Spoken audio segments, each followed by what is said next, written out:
Babel is a tremendously cool book. I haven't read The Poppy War. I know R.F. Kuang also wrote The Poppy War, but Babel, I was very tentative to read it when it first came out because everyone was reading it and everyone was hyping it up, and I just figured there was no way that a book that was that read could really be that good.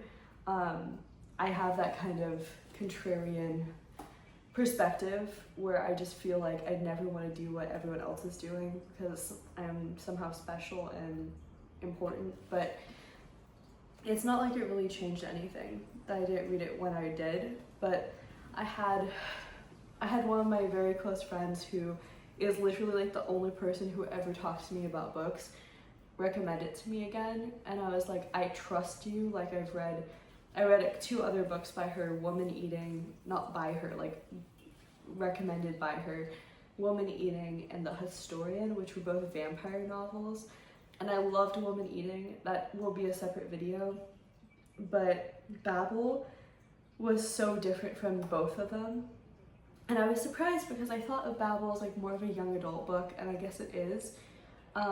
It doesn't have any romance aspect. It's kind of historical fiction, but not really historical fiction.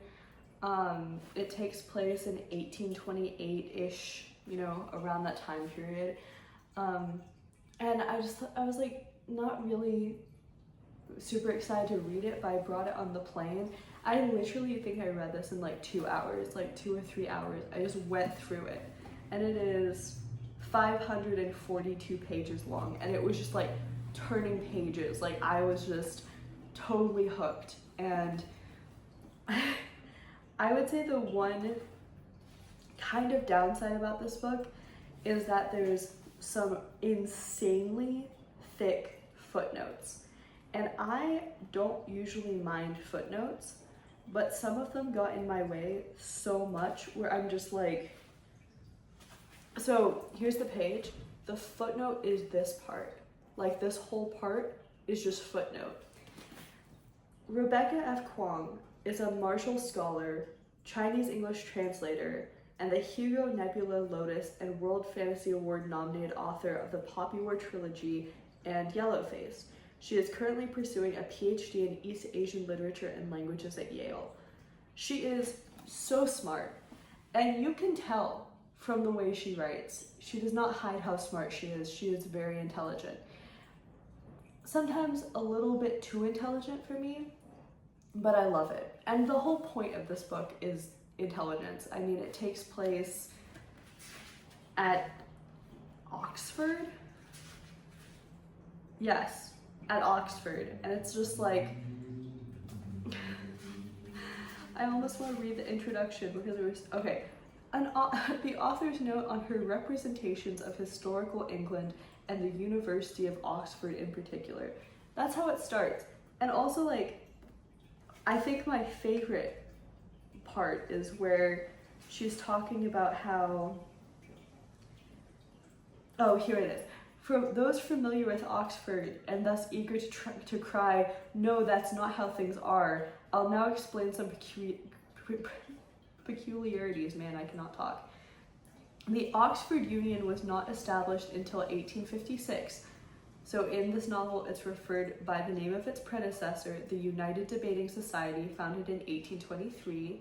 My beloved Vaults and Garden Cafe did not exist until 2003, but I spent so much time there and ate so many scones there that I couldn't deny Robin and company those same pleasures.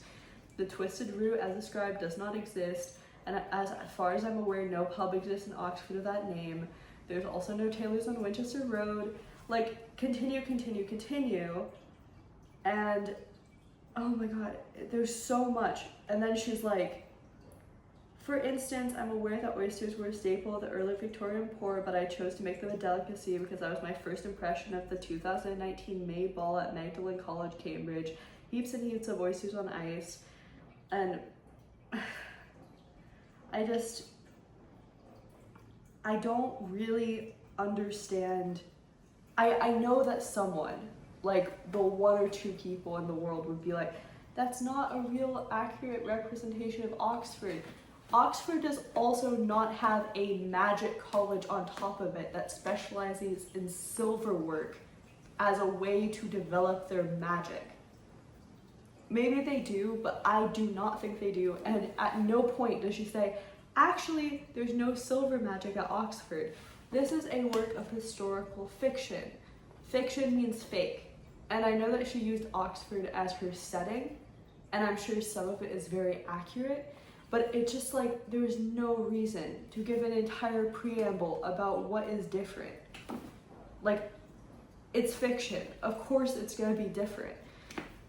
However, the story itself is wonderful. The magic world is incredible. I mean, her magic system is one of the most unique and complicated magic systems I've ever experienced in any work of fiction.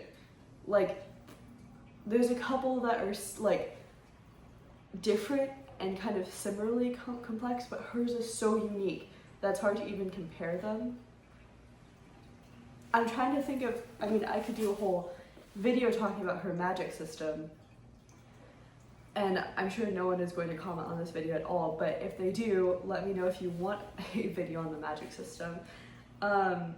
Essentially, there's like a bar of silver that is produced, and on one side it has one word in one language, and then on the other side it has another word that's related to that first word, but in a different language that is related and almost the same word, but has such a nuanced connection to the first word that it creates a kind of magical connection that creates energy that causes something to happen.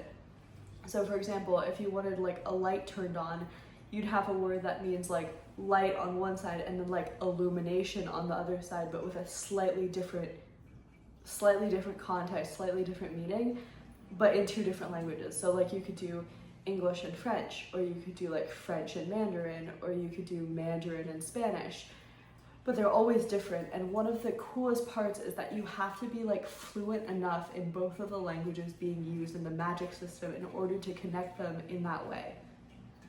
And that is just such a incredibly cool way to develop a magic system. I am floored by how interesting it is.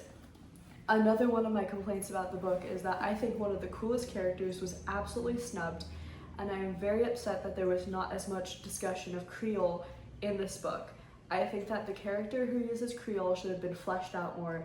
She was barely mentioned except in that one of her professors asked her to explain like her religion or something, and she got really upset because it was a very private thing to her, and that's awesome.